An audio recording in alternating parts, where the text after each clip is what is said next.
अस्सलाम वालेकुम स्टूडेंट्स। बच्चे, हम चैप्टर नंबर 9 पढ़ रहे थे। चैप्टर नंबर 9 में हमने इंट्रो पढ़ा, उसके बाद हमने नॉमेनक्लेचर पढ़ी एरोमेटिक हाइड्रोकार्बन्स की। अब हम जो है वो मेन टॉपिक की तरफ आते हैं। बेंजीन के बारे में आज हम पढ़ेंगे। तो बच्चे, सबसे पहले हम बेंजीन की डिस्कवरीज़ के बारे में पढ़ेंगे, फिर इसका स्ट्रक्चर डिस्कस करते हैं और फिर नेक्स्ट हम पढ़ेंगे कि इसके स्ट्रक्चर को क्यों जो है वो रूल आउट किया गया, क्यों इसके स्ट्रक्चर को रिजेक्ट किया जाता था। तो सबसे पहले जो है वो हम इसकी डिस्कवरी के बारे में पढ़ लेते हैं। तो बेंजीन को जो सबसे पहले डिस्कवर किया था वो किया गया था 1825 में। किसने किया था? माइकल फैराडे ने।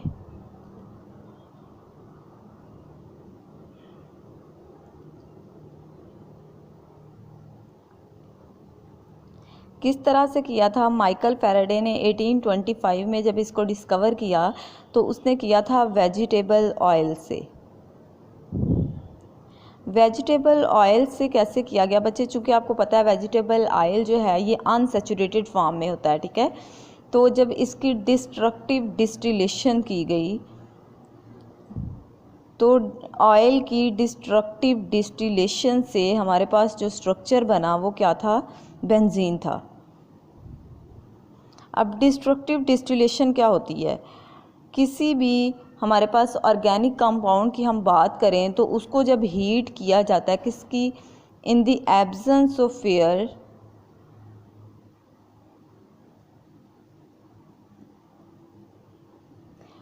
किसी भी ऑर्गेनिक कंपाउंड को जब हीट किया जाता है एब्सेंस ऑफ एयर में, in the absence of air strong heating of an organic compound,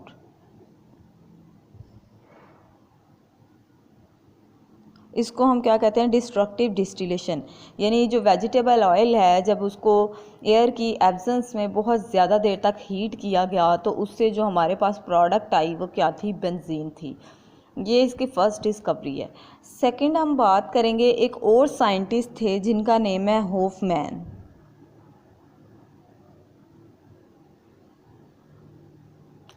इन्होंने इसको जो है वो डिस्कवर किया था किससे? कोल टार से, ठीक है। इन्होंने क्या बताया कि इसके 1825 के 20 ईयर्स लेटर जो है यानी 20 साल के बाद दोबारा से एक डिस्कवरी हुई जो किसने की थी? होफमैन ने। और उन्होंने क्या कहा था कि हमारे पास जो बेंजीन है वो कोल टार से भी हमें मिलती है। ये तो थी इसकी डिस्कवरीज़ के बारे में। नेक्स्ट हम स्ट्रक्चर ऑफ बेंजीन के बारे में बात करते हैं। तो स्ट्रक्चर ऑफ बेंजीन के बारे में बात करने से पहले हम यहाँ पे बात करेंगे कि बच्चे, हम पढ़ते हैं कि बेंजीन जो है वो क्या होती है? हाईली अनसैचुरेटेड है। तो जब इसका जो है वो एलिमेंटल एनालिसिस किया गया, यानी बेंजीन का जो हमें पता है एम्पिरिकल फार्मूला जो है वो देखा गया, जब हमें पता है कि क्या होता है? कार्बन और हाइड्रोजन से मिलकर बनी हुई है। यानी एलिमेंटल एनालिसिस जब किया गया तो हमें पता चला कि बेंजीन का जो एम्पिरिकल फार्मूला होता है वो क्या है? CH है। फिर according to vapour density method जो है वो देखा गया कि बेंजीन का जो मोलर मास है वो कितना होता है? 78.108। वेपर डेंसिटी मेथड के अकॉर्डिंग जो हमारे पास मोलर मास आई थी बेंजीन की वो उसने बताई है कितनी होती है? हमारे पास 78.108 होती है, ठीक है। अगर हमारे पास ये 78.108 होती है तो हम कहते हैं कि ये एम्पिरिकल फार्मूला का 6 टाइम है। बच्चे देखें, हमने पढ़ा कि जो एम्पिरिकल फार्मूला है वो हमारे पास क्या होता है? C और H। कार्बन की मास हमें पता कितनी होती है? 12। और हाइड्रोजन की कितनी होती है? 1। तो ये टोटल कितना बनता है? हमारे पास 13 बनता है, ठीक है। तो आपने बच्चे ये फार्मूला पढ़ा होगा कि N किसके इक्वल होता है? ये आप पढ़ चुके हैं कि molecular N is equal to molecular mass over formula mass. तो हमें पता है कि जो हमारे पास बेंजीन है इसके लिए जो हमने मॉलिक्यूलर मास देखी वो हमारे पास कितनी, अभी हमने कहा कितनी है? 78.108। और इसके फार्मूला से जो मैस बनती है वो कितनी बनती है, 13 बनती है। तो टोटल हमारे पास ये कितना आता है, तकरीबन 6 आता है, यानी n जो है वो हमारे पास किसके इक्वल होता है, 6 के इक्वल होता है। और अगर हम इसका अब मॉलिक्यूलर फार्मूला बेंजीन का फाइंड करना चाहते हैं तो हम क्या करेंगे, n into empirical formula. Molecular formula find करना है तो हम क्या कहेंगे, n इंटू एम्पिरिकल फार्मूला। ये भी बच्चे आप फार्मूला जो है वो यहाँ पे पढ़ चुके हैं। तो n जो है वो हमारे पास किसके इक्वल है, 6 के, और एम्पिरिकल फार्मूला हमें पता है क्या होता है, CH होता है। तो इस तरह से जो मॉलिक्यूलर फार्मूला हमारे पास बनता है वो क्या है, C6 है, और H भी क्या है, 6 है। ठीक है, तो ये हमारे पास क्या बनता है, मॉलिक्यूलर फार्मूला किसका, बेंजीन का, C6 और H6 है। तो मॉलिक्यूलर फार्मूला को देख के हमें पता चलता है कि बेंजीन जो है वो क्या है, हाईली अनसैचुरेटेड है, क्योंकि यहाँ पे क्या है, कार्बन भी 6 है और हाइड्रोजन भी क्या है, 6 है। यानी कार्बन, हमने बच्चे अल्कीन और अल्काइंस को जब पढ़े थे तो हमें पता है कि जो कार्बन है वो कम होती हैं और हाइड्रोजन बहुत ज़्यादा आती थी, लेकिन यहाँ पे क्या हो गया, हाइड्रोजन बहुत ज़्यादा लेस हो गई हैं, यानी यहाँ पे क्या होगा, अनसैचुरेशन बहुत ज़्यादा होगी। नेक्स्ट बच्चे हमारे पास हम पढ़ेंगे इसका स्ट्रेट चेन स्ट्रक्चर, कि स्ट्रेट चेन स्ट्रक्चर जो है वो बेंजीन के लिए किस तरह से रूल आउट किया गया। सपोज़ करें हम कहते हैं कि हमारे पास यहाँ पे कितने कार्बन है, 6, क्योंकि हम कहते हैं बेंजीन में कितने कार्बन होते हैं, हमारे पास 6 कार्बन होते हैं। और अगर हम कहते हैं कि यहाँ पे भी इस कार्बन के साथ भी हमारे पास ट्रिपल बॉन्ड आ जाता है और इस कार्बन के साथ भी हमारे पास क्या आ जाता है, ट्रिपल बॉन्ड आ जाता है। तो हमें पता है इस कार्बन ने कितने बॉन्ड बनाया, 3, तो यहाँ 1 हाइड्रोजन लग जाएगी और यहाँ पे भी 1 हाइड्रोजन लग जाएगी। इस कार्बन के बॉन्ड पूरे हैं, इसको देखें तो 2 बॉन्ड बने हैं, इट्स मीन यहाँ पे 2 हाइड्रोजन लग जाएंगी। इस कार्बन को देखें 2 बॉन्ड बने हैं तो इसके साथ भी 2 हाइड्रोजन लग जाएंगी। जब हम इसका नाम लिखते हैं तो हमें पता है फर्स्ट पोजीशन पे और 5th कार्बन के साथ क्या है, ट्रिपल बॉन्ड है, तो हम क्या लिखेंगे, 1 5, और टोटल 6 कार्बन है तो हम क्या लिखेंगे, हेक्सा, और 2 दफ़ा हैं तो क्या लिखेंगे, डाई, और ट्रिपल बॉन्ड है तो क्या लिखेंगे, आयन, 1 5 हेक्सा डाई आयन। इसी तरह से अगर हम देखते हैं, क्योंकि हमने कहा कि बेंजीन जो है वो क्या है, हाईली अनसैचुरेटेड है, तो अगर हम कहते हैं कि ये वाली जो कार्बन है इनके दरमियान आ जाता है ट्रिपल बॉन्ड और यहाँ पे क्या आ जाता है, डबल बॉन्ड। तो इस कार्बन ने कितने बॉन्ड बनाए हैं, 2, तो यहाँ पे आ जाएंगी 2 हाइड्रोजन, और यहाँ पे भी कितनी आ जाएंगी, 2 हाइड्रोजन आ जाएंगी। अब इस कार्बन को देखें, इसने 3 बॉन्ड बनाए हैं तो इसके साथ 1 हाइड्रोजन लग जाएगी। इसके बॉन्ड पूरे हैं, इसके भी बॉन्ड पूरे हैं, 3 और 1 4, और इसके देखें 2 और 1 3 हैं तो यहाँ पे भी 1 हाइड्रोजन लग जाएगी। अब जब हमने इसका नाम लिखना है तो हमें पता है कि फर्स्ट कार्बन पे और 5th कार्बन पे क्या है, डबल बॉन्ड, तो हम क्या लिखेंगे, 1 5, फिर 6 कार्बन है टोटल तो क्या लिखेंगे, हेक्सा, और 2 दफ़ा डबल बॉन्ड है तो क्या लिखेंगे, डाई, और डबल बॉन्ड है तो उसके लिए क्या यूज़ करेंगे, इन। ठीक है, उसके बाद 3rd कार्बन के साथ क्या है हमारे पास, ट्रिपल बॉन्ड, उसकी पोजीशन लिखेंगे। उसके बाद जो है वो हमें पता है कि ट्रिपल बॉन्ड के लिए हम क्या यूज़ करते हैं, आइन, तो वो लिख देंगे। अब देखें, इसको देख के हम बात करेंगे कि जब डबल और ट्रिपल बॉन्ड की बात करते हैं तो हम कहते हैं कि जो बेंजीन है वो फिर बिहेव करती है लाइक अल्कीन और लाइक अल्काइन।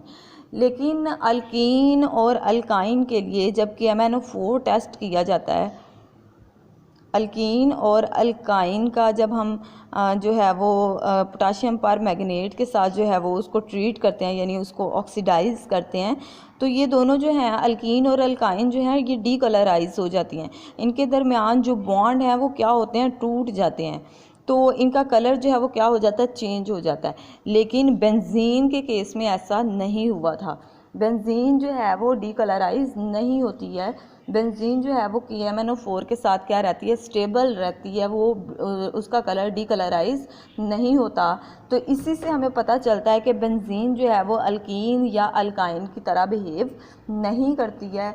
इसका जो है वो इस पर अगर हम कहते हैं कि एडिशन रिएक्शन की बात करें हाइड्रोजन या हैलोजेंस की, तो उससे हमें पता चलता है कि इसमें क्या होते हैं, 3 अल्टरनेट ट्रिपल और डबल और क्या हैं, सिंगल बॉन्ड हैं जब हम एडिशन रिएक्शंस की बात करते हैं।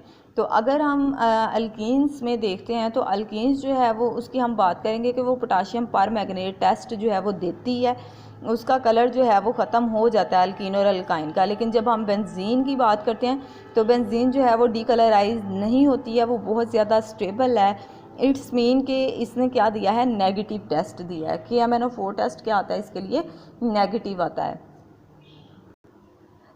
नेक्स्ट हम बात करेंगे कि बेंजीन जो है वो सब्स्टिट्यूशन रिएक्शन भी देती है जब उसको हम किसके साथ ट्रीट करते हैं, बेंजीन को जब ट्रीट किया जाता है किसके साथ, नाइट्रिक एसिड के साथ या फिर सल्फ्यूरिक एसिड के साथ, तो ये क्या देती है हमें, सब्स्टिट्यूशन रिएक्शन देती है। तो उससे जो है वो हमें क्या पता चलता है कि बेंजीन जो है वो क्या होती है, सैचुरेटेड है।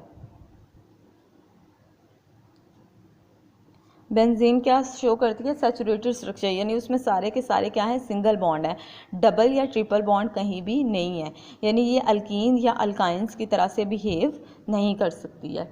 तो उसके बाद नेक्स्ट हमारे पास सेकंड पॉइंट है कि सपोज़ करें हम कंसिडर करते हैं कि हमारे पास जो है वो बेंजीन क्या हो, एक स्ट्रेट चेन की फॉर्म में हो और हर कार्बन के साथ क्या क्या लगी हो, एक एक हाइड्रोजन। तो तीन पॉसिबिलिटीज़ हैं कि कोई भी सब्स्टिट्यूएंट या तो फर्स्ट कार्बन के साथ लग जाए या फिर सेकंड कार्बन के साथ लग जाए और या फिर थर्ड कार्बन के साथ लग जाए। ठीक है, देखें बच्चे आपके पास जो है वो फर्स्ट में जो है वो पहली कार्बन के साथ लगा होगा कोई भी सब्स्टिट्यूएंट, दूसरे वाले में अगर आप देखते हैं तो सेकंड कार्बन के साथ सब्स्टिट्यूएंट, और उसके बाद जो है वो अगर आप देखते हैं तो थर्ड कार्बन के पास आपके पास क्या है, सब्स्टिट्यूएंट।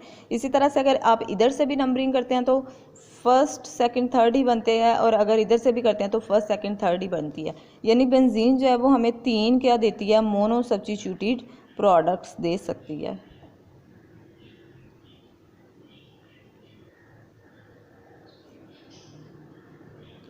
तीन क्या देती है, मोनो सब्स्टिट्यूटेड प्रोडक्ट्स। ठीक है, उसके बाद हम बात करते हैं कि हमारे पास बेंजीन जो है अगर उसको हम देखते हैं एरोमेटिक स्ट्रक्चर, ये तो हमारे पास था स्ट्रेट चेन में, स्ट्रेट चेन में ये हमें तीन स्ट्रक्चर दे सकती है।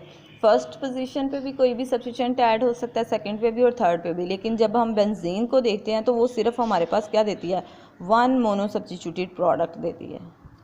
बेंजीन जो है वो असल में क्या होता है, सिर्फ एक ही मोनो सब्स्टिट्यूटेड प्रोडक्ट देती है, वो तीन नहीं देती है। ठीक है, उसके बाद हम बात करेंगे थर्ड पॉइंट पे कि अगर हम अल्कीन्स के लिए और अल्काइंस का फार्मूला पढ़ते हैं, तो जब हम अल्केन का पढ़ते हैं तो हम क्या कहते थे, CnH2n और क्या होता है +2।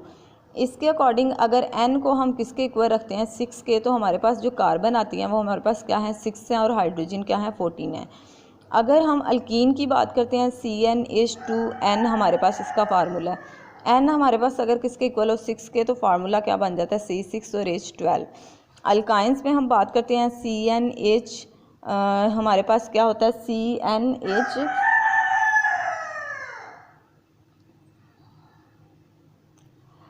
जब हम अल्काइंस की बात करते हैं तो हमारे पास फार्मूला CnH2n-2 है।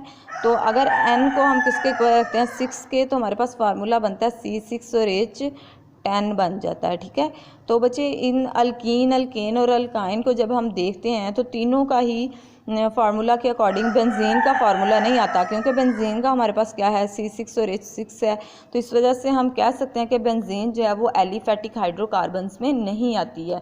इसका जो स्ट्रेट चेन स्ट्रक्चर है वो रूल्ड आउट होता है इनके अकॉर्डिंग, इन फार्मूलाज के अकॉर्डिंग। तो बेंजीन जो है वो किस में आती है, एरोमेटिक हाइड्रोकार्बन में आती है, जो कि क्या है, हाईली अनसैचुरेटेड क्या है, हाइड्रोकार्बन्स हैं। अभी तक के लिए इतना ही पढ़ते हैं, नेक्स्ट टॉपिक फिर पढ़ेंगे कैक्यूल स्ट्रक्चर। अभी तक के लिए अल्लाह हाफिज़।